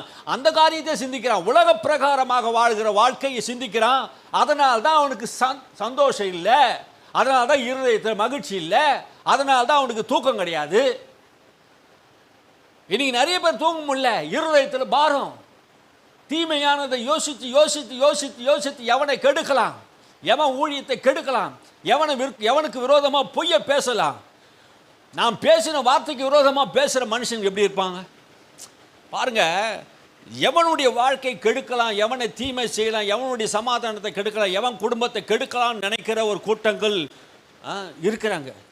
அது மாதிரி இருக்கவே கூடாது பாருங்க. தீமை செய்தவர்களுக்கு நம்ம நன்மை செய்யணும். அல்லேலூயா. பகைக்கிறவர்களுக்காக ஜெபம் பண்ணணும், துன்பப்படுத்துறவர்களுக்காக ஜெபம் பண்ணணும். அப்போ கிறிஸ்துவத்தில் நம்ம எதை கற்றுக்கொண்டோம்? நன்மை செய்யும்படியாக கற்றுக்கொண்டோம். அப்போது சமாதானத்தின் தேவன் நம்மோட கூட இருக்கணும்னா நம்முடைய வாழ்க்கையிலே சரியானவைகளை சிந்திக்க வேண்டும். நம்முடைய இருதயம் சரியானதை சிந்திக்கவில்லை என்றால், சரியானதை நோக்கவில்லை என்றால், நம்ம என்ன நடக்குதுன்னா சமாதானம் இல்லாமல், இளைப்பாறுது இல்லாமல் அது அலைந்து திரிகிறதா இருக்கிறது. சந்தோஷம் இல்லை. ஏங்க நிறைய பேருக்கு ஹார்ட் அட்டாக் வருது? இருதயத்துக்கு கசப்பு இருதயத்துக்கு தெரியுங்க. நம்ம மற்ற மேலே கசப்போடு கூட இருக்கக்கூடாது, கசப்போடு கூட பழகக்கூடாது. உள்ளத்தில் ஒன்றும் வெளியே ஒன்றும் பேசக்கூடாது. நீ படிச்சல வெண்ணெயை போல நெய்யை போல பேசுகிறாள்லங்க. ஆனால் அவங்க இருதயம் எப்படி இருக்குது? பட்டயத்தை உருவி நிற்குது, யுத்தத்துக்கு நிற்குது. நம்மளோடு கூட அதனால தாங்க பாரம் மனுஷனுக்கு. நம்ம நம்பினவர்கள் நம்ம என்ன பண்ணுறாங்க? நமக்கு விரோதமாக பேசுவாங்க. நம்மோடு கூட இருக்கிறவங்க நமக்கு விரோதமாக பேசுவாங்க. ஆனால் கர்த்தர் மேல் பாரத்தை வச்சிடணும். அல்லேலூயா. நமக்கு இந்த பிரச்சனை வரதான் செய்யும், இந்த போராட்டம் வரதான் செய்யும். ஏன் தெரியுமா? உன்னை கர்த்தர் என்ன பண்ணுறாரு? உன் இருதயத்தையும் உன் சிந்தையும் என்ன பண்ணுறாரு? பக்குவப்படுத்துகிறார். அல்லேலூயா. எந்த உபத்திரவத்தையும் நீங்கள் அற்பமாக எண்ணாதீங்க. எல்லா உபத்திரமும் நல்லது. எந்த உபத்திரமும் வரட்டும், உபத்திரமே வா, என்னை சோதித்து பார், வாங்க. அப்போ நம்ம என்ன ஆகுதுன்னா எல்லா பிரச்சனையும் தாங்கக்கூடிய அளவுக்கு மனப்பக்குவத்தையும் தைரியத்தையும் திட நம்பிக்கையும் தேவன் நமக்கு தரார். அல்லேலூயா. எந்த பிரச்சனையுமே இல்லை, எந்த பாடுமே இல்லைன்னா நீ அறிவு அந்த ஏதாவது ஒரு பிரச்சனை பின்னாடி வந்ததுன்னா தாங்கி கொள்ள அந்த சக்தியே இருக்காது பாருங்க. கர்த்தர் நம்ம இருதயத்தை என்ன பண்ணாரு? உறுதிப்படுத்துகிறார். அல்லேலூயா. பலப்படுத்துகிறவராக இருக்கிறார். ஆமே. அதனாலே உங்கள் சோத்திரத்தோட ஜபத்தினால வேண்டுதலாம் தேவனுக்கு என்ன பண்ணுங்க? தெரியப்படுத்துங்க. ஆமீன். அல்லேலூயா. எல்லா புத்திக்கு மேலான தேவ சமாதானம் உங்கள் இருதயத்தில் தேவன் காத்து கொள்ள உதவி செய்வார். அல்லேலூயா. மத்திய சுவிசேஷம் 11ஆம் அதிகாரத்தில் 28ஆம் வசனத்தை எல்லாருக்கும் தெரிஞ்ச வசனம் தான் இது. எல்லாருக்கும் தெரிஞ்சதுனால சத்தியத்தை நம்ம என்ன பண்ணணும்? சரியாக புரிந்து கொள்ளணும். எல்லாருக்கும் தெரிஞ்சதானே. நிறைய பேர் நினைக்கிறாங்க இந்த வசனம் தெரியாதா? சின்ன சண்டே கிளாஸ் பிள்ளைங்களுக்கு கூட இந்த வசனம் என்ன பண்ணுது? தெரியும். சொல்லுங்க. வருத்தப்பட்டு பாரம் சுமக்கிறவர்களே நீங்கள் எல்லோரும் என்னிடத்தில் வாருங்கள், நான் உங்களுக்கு இளைப்பாறுதல் தருவேன். இந்த உலகத்தில் இயேசு இந்த உலகத்தை வந்தபோது அன்னைக்கு இருந்த மக்களுக்கு எல்லாம் சொன்ன, வருத்தப்பட்டு பாரம் சுமக்கிறவர்களே, இன்னைக்கு எல்லா வருத்தத்தையும் பாரப்பட்டு சுமந்து கொண்டு இருக்கிற மக்களே என்கிட்ட வாங்க, உங்களுக்கு இளைப்பாறுதல் தருவேன். அப்போ எங்கே இளைப்பாறுதல் இருக்குது? இயேசுவிடத்தில் தான் இளைப்பாறுதல் இருக்கிறது. அல்லேலூயா. இன்னைக்கு இளைப்பாறுதல் இல்லாமல் மக்கள் என்ன பண்ணுறாங்க? எங்கெங்கேயோ ஓடுறாங்க. அங்கே போனால் ஆசீர்வாதம் வருமா, இங்கே போனால் நன்மை நடக்குமா, அங்கே போனால் அந்த ஜெயம் கிடைக்குமா, இங்கே போனால் வீடு கட்ட முடியுமா, இங்கே போனால் என் பிள்ளை படிக்க முடியுமா? ஒரு இளைப்பாறுதல் இல்லாமல் மனுஷன் என்ன பண்ணுறான்? அலைந்து திரிந்து கொண்டுறான். ஆண்டவர் சொல்றாரு, வருத்தப்பட்டு பாரம் சுமக்கிறவளை எல்லாரும் என்னத்துல வாங்க, நான் உங்களுக்கு இளைப்பாறுதல் தரேன். நான் தான் உங்களுக்கு இளைப்பாறுதல் தர முடியும். ஆமே. எல்லாருக்கும் இளைப்பாறுதல் யார் தர போகிறது? தேவன் தான் தர முடியும். நம்முடைய ஆண்டவராக இயேசு தான் நமக்கு என்ன பண்ணுவார்? இளைப்பாறுதல் தருவார். அன்னைக்கு இருந்த இளைப்பாறுதல் எல்லா மக்களுக்கும் இளைப்பாறுதல் இல்லைங்க. என்ன இளைப்பாறுதல் இல்லை? வேதம் அதை குறித்து அங்கே இயேசுநாதர் என்ன சொன்னார்னா, நியாயப்பிரமாணம் அவங்கள என்ன பண்ணிச்சான்? அடிமையாக நடத்துச்சு. அந்த பரிசேயர்களும் வேதப்பாரர்களும் 613 கற்பனைகளும் அந்த மக்கள் மேலே செலுத்துனாங்க. என்ன பண்ணிட்டாங்க? 613 கற்பனையை செலுத்தணும். இதெல்லாம் நீ செய்தாதான் நீ தேவனிடத்திலே மோட்சம் அடைய முடியும், நீதிமானா மாற முடியும் என்று என்ன பண்ணான்? உபதேசம் பண்ணுறான். அதனாலே மனுஷன் இந்த செய்து செய்து செய்து செய்து செய்து எதை செய்தாலும் தோல்வி அடைஞ்சிடறான். பாரம் அவனுக்குள்ள. நாம் தேவனை திருப்திப்படுத்தவே முடியலையே, தேவன் நம்மளை அங்கீகரிக்க முடியல. தசமாக கொடுக்குறான், காணிக்கை கொடுக்குறான், உபவாசம் பண்ணுறான், ரெட்டு ஒடுதிக்கிறான், தசம்பாங்கத்தை கொத்தமல்லியிலையும் புதினாவிலையும் தசம்பாங்கம் கொடுக்குறான், எல்லாத்திலும் கொடுக்குறான். பழைய ஏற்பாட்டு பிரகாரமே விருத்த சேதனம் பண்ணுறான், எல்லாத்தையும் பண்ணினான். ஆனாலும் அவன் பாரம் அவனை விட்டு போகலை, வருத்தம் அவனை விட்டு போகலை. பிரமாணம் அந்த 10 கற்பனைகள் 613 கட்டளைகளும் அவனை என்ன பண்ணல, விடுதலையாக்கல. அந்த பிரமாணம் இளைப்பாறுதல் தரல. பாவம் இன்னதென்று தான் அது போதிச்சுதா தவிர இதையே போதிச்சானுங்க. ஆனால் மக்களுக்கு போதிச்சானுங்க. அன்றைக்கி இருக்க பாஸ்டருங்களாம், அன்றைக்கி இருக்க பாஸ்டருங்க என்ன பண்ணுங்களா, மக்களுக்கு போதிச்சானுங்க. ஆனால் இவனுக்கு என்ன பண்ணலையா, விரலில் கூட தொடலையாத. உபதேசம் யாருக்கு? மக்களுக்கு மட்டும்தான் உபதேசம். அவன் கடைபிடிக்க மாட்டான். இவன் ஆண்டவர் சொன்னார், டேய் கொசுவை வடிகட்டுறீங்க, ஒட்டகத்தை விழுங்குறீங்கன்றாரு. என்ன பண்ணுறாரு, கொசு இல்லாமல் நீ என்ன பண்ணுற, வடிகட்டுறீங்க, ஆனால் ஒட்டகத்தை விழுங்குறீங்க. அன்றைக்கி இருந்த வேத பாரகர்கள்லாம் என்ன பண்ணிட்டாங்க, மக்கள் மேல் பாரத்தை சுமத்தினாங்க, கஷ்டப்படுத்தினாங்க. நீங்கள் இப்படி காணிக்க கொடுக்கணும், அப்படி காணிக்க கொடுக்கணும். நான் அப்படியே என்னைக்காவது உங்களை பாரப்படுத்தி இருக்கேன்னா, அப்படிலாம் நான் செய்தது இல்லை, செய்ய மாட்டேன். ஆமாம், அல்லேலூயா. ஜனங்களை வருத்தப்படுத்துவது, துன்பப்படுத்துவது, நீ குடு குடு குடு குடுன்ட்டு அவங்கள போய் என்ன பண்ணுவாது, சுரண்டி சதையை பித்து எடுக்கிறாங்க. நீங்கள் என்ன செய்ய போகிற, நீ 1ஆம் தேதி வந்துச்சு, நீ என்ன செய்ய போகிற, இந்த டியூப் லைட் இல்லை என்ன செய்ய போகிற, இந்த ப்ரொஜெக்டர் இல்லையே என்ன செய்ய போகிற. என்னைக்காவது நான் கேட்டுருக்கிறேன், ஏசி இல்லை ஏசி வாங்கி கொடுங்க அப்படின்னு நான் கேட்டுருக்கேன். அந்த காலத்தில் இந்த காலத்தில் வரைக்கும் நான் என்ன பண்ணக்கூடாது, கேட்கக்கூடாதுங்க. ஜனங்கிட்ட வருத்தப்படுத்தக்கூடாது. அநேக மக்கள் புறா விற்றாங்க பாருங்க. சர்ச்சில் புறா வைப்பான், வெளியே புறா விற்றா 5 ரூபா, சர்ச்சில் விற்றா 50 ரூபா. வெளியே புறா வைத்துன்னு வந்து உள்ளே வந்து பலி செலுத்தக்கூடாது. காரணம் என்ன தெரியுமா, அது பரிசுத்தம் இல்லை. வெளியே வைக்கிற புறா பரிசுத்தம் கிடையாது. ஆலயத்தில் வைக்கணும். ஆலயத்தில் யார் விற்கிறாங்க தெரியுமா, அந்த பரிசெய்ய சதி செய்யணும் விற்கிற புறா பாருங்க. ஒரு புறாவுக்கு 45 ரூபா லாபம். வெளியே வாங்கினா அவங்களுக்கு இதை தான் வருத்தப்படுத்துனாங்க பாரு மக்களை. அதனால தான் இயேசு தேவாலயத்துக்கு வரும்போது சாட்டை எடுத்து அடி அடின்னு அடிக்கிறாரு. என் தேவனுடைய வீட்டை என்ன பண்ணுறீங்க, கொள்ளைக்கார வீடாக மாற்றுறீங்களே. பொருளாசை நிறைந்தவர்கள், பண ஆசை நிறைந்தவர்கள், தேவ சமாதானத்தை கெடுக்கிறவர்கள், தேவன் யார் என்று சரியாக சொல்லிக் கொடுக்காத போதகர்கள் வருத்தப்படுறாங்க, கஷ்டப்படுறாங்க, தங்களுடைய பணத்தை எல்லாம் செலவு பண்ணுறாங்க. ஆனாலும் தேவனிடத்தில் அங்கீகாரம் பெற முடியல. அதை தான் இயேசு என்ன பண்ணுறாரு, என் வீட்டில் என்ன பண்ணுவார், அவரை மகிழ்ச்சியாக கொண்டு வரும்படியாக அவரை மகிழ்ச்சியாக்குன்னு சொன்னார்.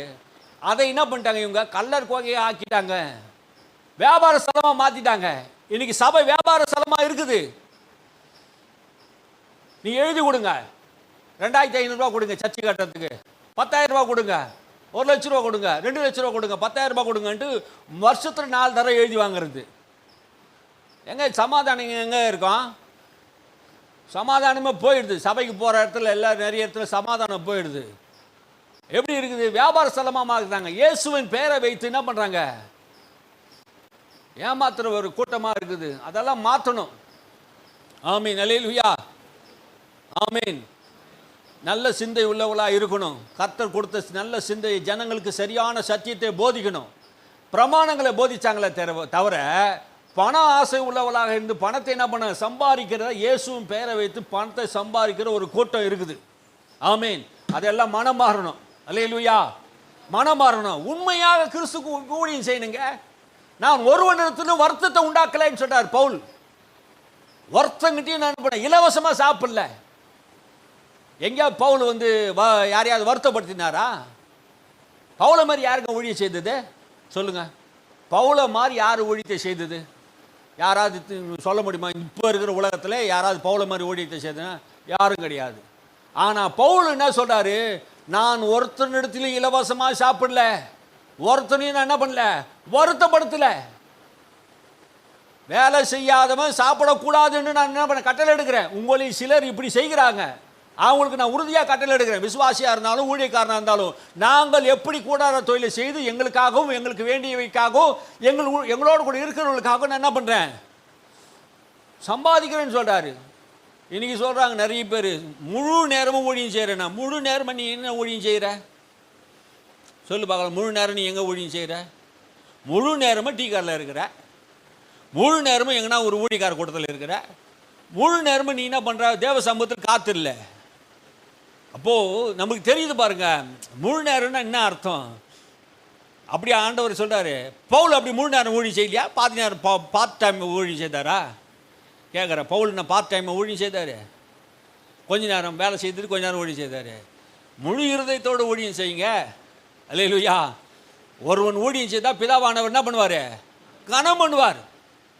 இன்றைக்கி சமாதானத்தை நிறைய பேர் இழந்துடுறாங்க, ஊழியத்துலேயும் இழந்துடுறாங்க. பணம் ஆசை, யாராவது தருவாங்களா, ஏதாவது தருவாங்களா, ஏதோ பண்ணுவாங்களா, அதனால என்ன பண்ண சமாதானத்தை இழந்துடுறாங்க. காசு பணத்துக்கு பின்னாடி ஓடி மக்கள் இளைப்பாறுதல் இல்லாமல், சந்தோஷம் இல்லாமல் யார் தருவாங்க? உண்மையாக ஊழியம் செய்தால் பரலோக தேவன் நமக்கு ஊழியத்துக்கான கனத்தை தருவார். அவர் அநீதி உள்ள எஜமானன் அல்லவே. அவர் அநீதி செய்வாரா? உண்மையாக ஊழியம் செய்தா, உண்மையாக நீ ஜெபம் பண்ணா, உண்மையாக ஊழியத்தை நீ கடைபிடிச்சு வேலை செய்தினா உன்னை பசியோட விட்டுருவாரா? உன்னை தாகத்தோடு விட்டுருவாரா? உனக்கு வஸ்திரம் இல்லாமல் விட்டுருவாரா? அவர் அநீதி உள்ள தேவன் அல்ல, தம் நீதியின்படியே நியாயம் தீர்க்கிற தேவன். பொல்லாத மனுஷங்களை நீங்களே நீதியாக செய்யும் போது நான் நியாயம் செய்யாது இருப்பேனா, நீதி செய்யாது இருப்பேனா? கர்த்தருக்காக உண்மையாய் வேலை செய்கிறவனை கர்த்தர் பசியினாலும் வருத்தத்தினாலும் விடவே மாட்டார். அல்லேலூயா. கர்த்தர் ஆசீர்வதிப்பார். வருத்தப்பட்டு பாரம் சுமக்கிறவர்கள் எல்லாரும் என்னிடத்திலே வாங்க, நான் உங்களுக்கு இளைப்பாறுதலை தருவேன். நான் சாந்தமும் மனத்தாழ்மையுமாய் இருக்கிறேன். நான் சாந்தமும் மனத்தாழ்மையாக இருக்கிறேன். உனக்கு இளைப்பாறுதல் தருவதற்கு என்கிட்ட வாங்க. நீங்கள் எவ்வளோ பாரத்தை சிலுவையில் எவ்வளோ பாரத்தை நீங்கள் சுமந்தாலும் அந்த பாரத்தை சுமக்கிற இருதயம் எனக்கு இருக்குது. நான் சாந்தமாக இருக்கிறேன். என் மனம் பதறலை, என் மனம் குழப்பின்னு இல்லை. உங்களை விசாரிக்கிறதுக்கு ஏற்ற மனம் என்கிட்ட இருக்குது. உங்கள் கவலைகளை புரிந்து கொள்ளக்கூடிய இருதயம் எனக்கு இருக்குது. நான் சாந்தமும் மனத்தாழ்மையாக இருக்கிறேன். என்கிட்ட வாங்க அப்படின்னு சொல்கிறாரு. உன்னை அண்டர்ஸ்டாண்ட் பண்ணாமல் புரிந்து கொள்ளாமல் மனுஷங்கள் இருப்பாங்க. ஆனால் உன்னுடைய காரியங்களை, உன்னுடைய நீதியை, உன்னுடைய நியாயத்தை தேவன் கொஞ்சம் இன்ச்சாக அறிந்திருக்கிறார். அல்லேலூயா. எல்லா காரியத்தையும் கர்த்தர் என்ன பண்ணிருக்கிறாரு?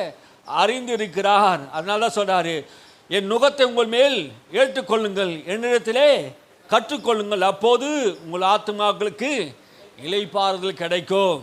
நான் சாந்தமும் மனத்தாழ்மையுமாய் இருக்கிறேன்னு சொல்றாரு. என் நுகம் என்று சொல்றாரு. என் நுகம் என்ன அர்த்தம் தெரியுமா? நுகம்னா அவர் சித்தமா. கிரேக்க மொழியில் அந்த படித்தேன். நுகம்னா என்ன அர்த்தம்?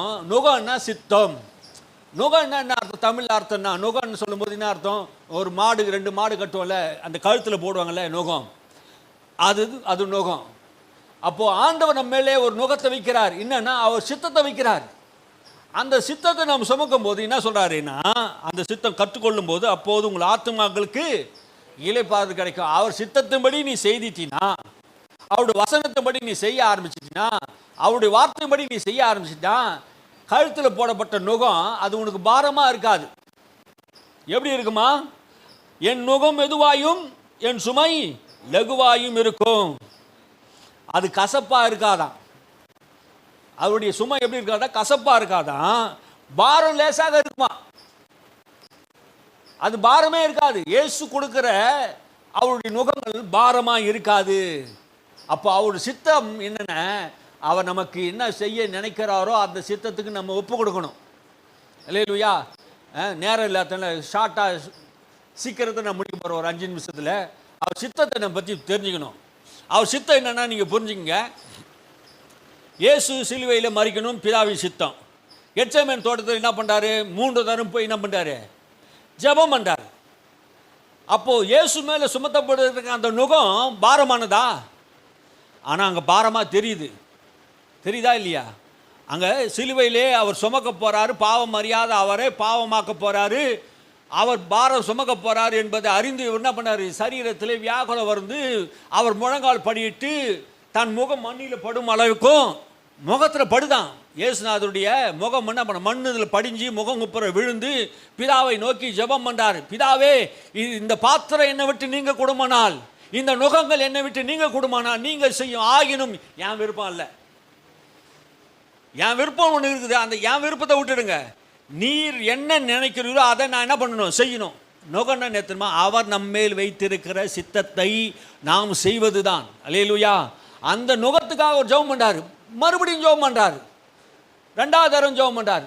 3வது தரம் ஜெபம் பண்ணுறாரு. அப்போது 3 முறை ஜெபம் பண்ணிட்டு அவர் சொல்கிறாரு, ஆயினும் அவர் சித்தத்தின்படியே நான் என்ன பண்ணுறேன், சிலுவைக்கு போவ என்னை நான் ஒப்பு கொடுக்கிறேன்.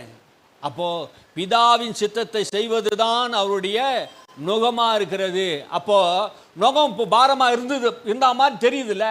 ஆனால் இந்த நுகத்துக்கு பின்னாடி, சிலுவைக்கு பின்னாடி அவருக்கு மேன்மையான நாமத்தை தேவன் தந்தார். உயர்ந்த இடத்தை அவருக்கு தந்தார். உன்னதத்திலே உயர்ந்த இடத்தை தந்தார். எல்லா நாமத்துக்கும் மேலான நாமத்தை அவர் பெற்றுக்கொண்டார். அல்லேலூயா. அவர் உன்னதங்களிலே உட்கார பண்ணினார். எவ்வளவு பெரிய ஆசீர்வாத நன்மைகள்! அவர் சிலுவையில் மரித்ததினாலே இவ்வளவு திரளான உலகத்தில் இருக்க எல்லா மக்களையும் என்ன பண்ணார்? பிதாவாகி தேவன் வாக்கு பண்ணி இருக்கிறார். அந்த ரத்தம் நீ சிந்துவே, இந்த ரத்தத்தின் மூலமாக அநேக ஜனங்கள் விசுவாசிக்கிற அநேக ஜனங்களே உனக்கு சுதந்திரமாக உன்னை பிள்ளையாக கொடுப்பேன். அல்லேலூயா. இதை தான் ஆண்டவர் அங்கே காட்டினாரான். அதை தான் சிலுவையை தன் முன்பாக நிறுத்தினதே ஒரு பெரிய பொருட்டாக எண்ணலையாம். சிலுவை பாடுகள் ஏன் சகித்தாருன்னா, அதற்கு பின்னாடி வைத்திருக்கிற மகிமையை அவர் பார்த்தார், அதை கண்டார். அல்லேலூயா. உன்னையும் என்னையும் பிதாவாகிய தேவன் கிறிஸ்துக்குள்ளே ரட்சித்து ரத்தத்தினாலே அவருடைய பிள்ளையாக குமாரனுடைய ஆவியை ஊற்றி நம்ம ரட்சித்து அவர் பக்கமாக இழுத்திருக்கிறாரே, இது சிலுவையில் நடந்தது. இந்த பாடு மட்டும் இயேசுவை மறுதளித்திருந்தா நம்ம பாடு ஐயோ ஐயோ தான். ஆமீன். அல்லேலூயா. நம்ம பாடு என்ன இருக்கும்? ஆமீன். இன்னும் நம்ம பாவத்தில் தான் வாழ்ந்திருப்போம். ஆமீன். அவர் சிலுவையிலே நம்முடைய பாரத்தை, நம்முடைய பாவத்தை, நம்முடைய நோயை, நம்முடைய சாபத்தை சிலுவையிலே சுமந்து தீர்த்தார்.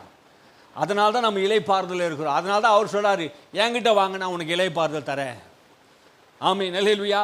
இளைப்பாறுதல் தராரு. அதே போல இயேசு ஜெபித்தது போல அப்போஸ்தலனை போல் 3 முறை ஜெபம் பண்ணார். அவர் சரீரத்தில் ஒரு முள்ளு கொடுக்கப்பட்டு தான்.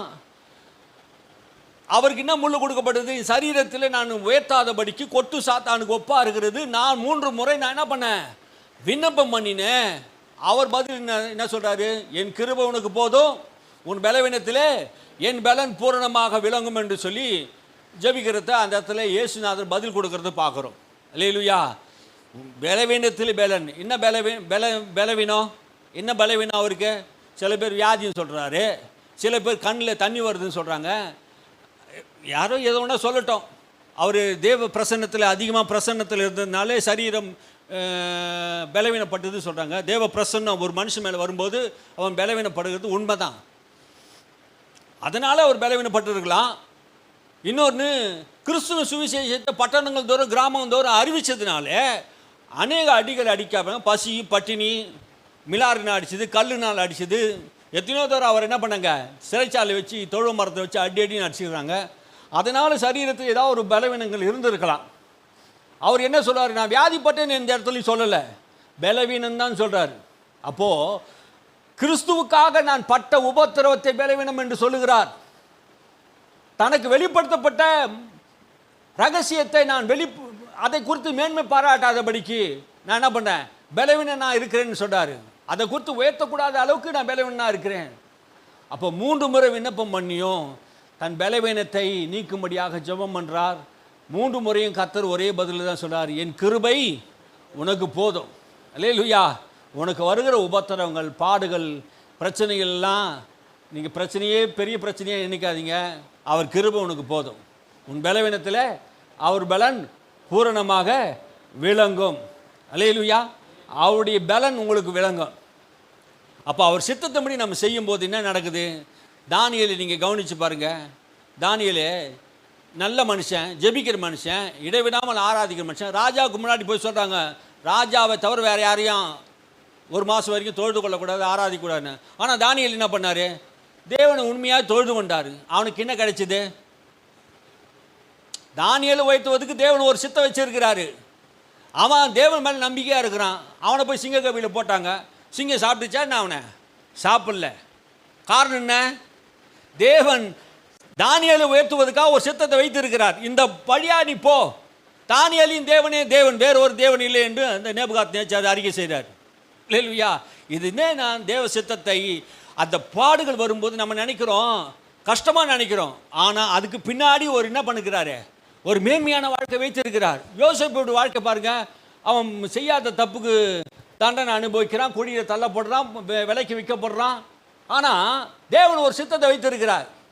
என்னன்னா, இஸ்ரவேல் கோத்திரத்தை எல்லாருக்கும் ஜீவரட்சணை செய்யும்படி அவருக்கு உணவளிக்கும்படியாக எகிப்துக்கு அவனை கொண்டு போனது தேவனுக்கு தெரியும். ஆனால் யோசேப்புக்கு தெரியுமா? தெரியாது. அவன் என்ன நினச்சிருக்கலாம், இந்த நுகம் கஷ்டமாக இருக்குது, என்னை சிறைச்சாலையில் தள்ளிட்டாங்க, குழியில் தள்ளிட்டாங்க, என் பேர் அவமானப்படுத்திட்டாங்க அப்படின்னு அவன் நினச்சிருக்கலாம், இருக்கலாம். ஆனால் தேவனுடைய திட்டம், தேவனுடைய நோக்கம் அவனுக்கு நன்மை செய்யணும். அவனை எகிப்து தேசத்தில் ராஜாவாக்கணும், ராஜா ஸ்தானத்தில் அவனை உட்கார வைக்கணும். உலகத்தில் இருக்க எல்லா மக்களையும் ஜீவரட்சணியம் செய்வதற்காக அவனை ஏற்கனவே கொண்டு போயிட்டான். நீங்கள் வெகு தீமை செய்தீரோ, கர்த்தர் எனக்கு நன்மையானதை செய்தார் என்று சொல்றார். பாருங்க, தேவ சித்தம் நம்முடைய வாழ்க்கை நடக்கும்போது ஆரம்பத்தில் அந்த நுகம் நமக்கு கஷ்டமாக தெரியும். ஆனால் அந்த நுகத்தின் வழியாக நம்ம கடந்து போகும்போது அந்த பிரச்சனை நமக்கு என்ன பண்ணுது? சாதாரணமாக மாறிடுது. அல்லேலூயா. நம்முடைய வாழ்க்கையில் அந்த நுகங்களை நம்ம சுமக்கணும். என் நுகம் எப்படி இருக்குதா? என் நுகம் மெதுவாயும் என் சுமை லகுவாய் இருக்கிறது. இயேசு அந்த சிலுவையை சுமந்தார். அல்லேலூயா. அந்த பாடுகளை ஏற்றுக்கொண்டார். இந்த உலகம் முழுவதுமே அவர் கடவுளாய் நீக்கி இருக்கிறதுக்கு காரணம் என்ன? பாவம் அறியாத அவரை பாவமாக்கி நீதி அறியாத நம்மை நீதிமான்களை ஆக்கினாரே. ஆமீன். அவரை தவிர நீதிமானுக்காக ஒருத்தர் மறிக்கலாம், பாவிகளுக்காக யாரும் மறிக்க முடியுமா? நாம் பாவிகளாக இருக்கையிலே கிறிஸ்து நமக்காக மறித்ததினாலே பிதா நம்ம மேல் வைத்த அன்பை விளங்க பண்ணினாராம். எவ்வளோ பெரிய அன்பு பாருங்க. நான் பாவி, அக்கிரமக்காரன், எனக்காக தேவன் என்ன பண்ணிட்டாரு? சிலுவையிலே ஒப்பு கொடுத்ததுனாலே அவருடைய அன்பை பரிபூர்ணமாக நான் புரிந்து கொள்வதற்கு அந்த சிலுவை மூலமாக தேவனை நான் ஏற்றுக்கொள்கிறேன். அல்லேலூயா, அல்லேலூயா. இந்த சிலுவையை யாரெல்லாம் பார்க்குறாங்களோ அவனுக்கு இளைப்பாறுதலாங்க. அல்லேலூயா. நீ சிலுவை பார்க்கும்போது என்ன நினைப்பீங்க? இயேசு சிலுவையில் சுமந்துட்டா, நான் ஏன் சுமக்கணும்? இயேசு சுமந்து கொண்டாரே, நான் சுமக்க தேவையில்லை, அப்படி பாட்டு பாடுவீங்க. ஆமீன். அல்லேலூயா. உங்கள் பாரத்தை நீங்கள் சிலுவையில் சுமக்க வேண்டியதில்லை, உங்கள் பாரத்தை ஏற்கனவே சிலுவையில் சுமந்துட்டார். இளைப்பாறுதல். ஜெபம் என்பது என்னன்னா, உங்களுக்கு இளைப்பாறுதல் தரும், தேவ சமாதானத்தை தரும், உங்களை விடுதலையாக்கும். கட்டுகளிலிருந்து, வியாதியிலிருந்து, நோயிலிருந்து, எல்லா காரியத்திலிருந்து கர்த்தர் என்ன பண்ணுவார்? உங்களுக்கு விடுதலையும் சமாதானத்தையும் இளைப்பாறுதலையும் கர்த்தர் என்ன பண்ணுவார்? தரக்கூடியவராக இருக்கிறார். ஆகினாலே நீ என்ன பண்ணணுமா?